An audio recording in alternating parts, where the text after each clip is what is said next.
দিয়ে চলে যাও, পদত্যাগ আমি করবো না। আমাকে যদি মেরে ফেলা হয় আমি পদত্যাগে স্বাক্ষর করবো। আমার স্টেট বক্তব্য, আইনগতভাবে ব্যবস্থা নেবে। আইনের যদি আমি চাচ্ছি যে এই সংক্রান্তে যারা যে মন্তব্য করছে, আমার টিচারদের মধ্যে থেকে 5 জন টিচারের জাল সনদ আছে। এই সনদের ব্যাপারে যখন আমি অভিযোগ করি তখন থেকে আমার পিছনে এই জিনিসগুলো ইন্ধন জোগাতে থাকে। আমার ডাইরেক্ট হুমকি দেওয়া হয়, এখনো নাম্বারগুলো দেখাবো। র্যাব সেজে হুমকি দেয় যে আপনাদের বিরুদ্ধে যাবেন না, র্যাবের নাম্বার দেবো, আপনারা কথা বলেন। আপনারা দুদকের নাম্বার দেবো, কথা বলেন।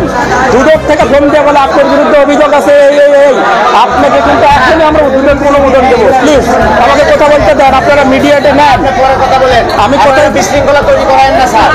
এখানে আপনি সম্মানিত লোক, আপনি সম্মান দিয়ে কথা বলছেন। পদত্যাগ না করেন তাহলে আপনি এখন বাসায় যান, এই পেপার ভিতরে থুয়ে আপনি বাসায় যান। আমি আজকে যেভাবে আমাকে বলা হয়েছে, বিভিন্নভাবে প্রশ্নবিদ্ধ করা হয়েছে, এটা ঠিক।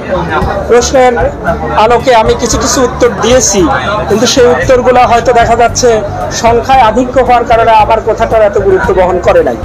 তবে আমি অনুরোধ করব যে এই প্রতিষ্ঠানে কর্মরত থেকে, এই প্রতিষ্ঠানের যে পরিশ্রম আর ত্যাগ করে আমি এই প্রতিষ্ঠানকে সাজানোর জন্য দিন রাত অক্লান্ত পরিশ্রম করে যাচ্ছি, একটা কুচক্রী মহলই আমি বলবো, আমার টিচারের মধ্যেই কয়েকজন আছেন, তারা খুব আপ্রাণ চেষ্টা করতেছিল। 2000 আজকে 5 বছর আগের থেকে আমি প্রতিবাদেও লিখেছি যে তারা যে কোনো মূল্যে আমাকে সরাতে পারলে তাদের অনেকগুলা কাজের ওরা স্বীকৃতি পাবে। হয়তো আমি চেয়ারে থাকবো না, তাকে দিয়ে করাবে, এবং পূর্বে সেটাও ঘটছে। আমার কাছে ডকুমেন্টস আছে, আপনারা চাইলে দেবো। ব্যক্তিগতভাবে এত বড় একটা কাজ আমার প্রতি চাপাবেন না। আমার একটা পরিবার আছে, আমার একটা সম্মান আছে। এটা প্রমাণ হলে অটো দেখবেন যে আইনগতভাবেই আমি থাকবো।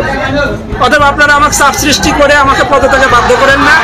আপনারা আইনগতভাবে, যদি আমি সত্যি অপরাধী হই, আমি নিজেই চলে যাচ্ছি, তো আইনগত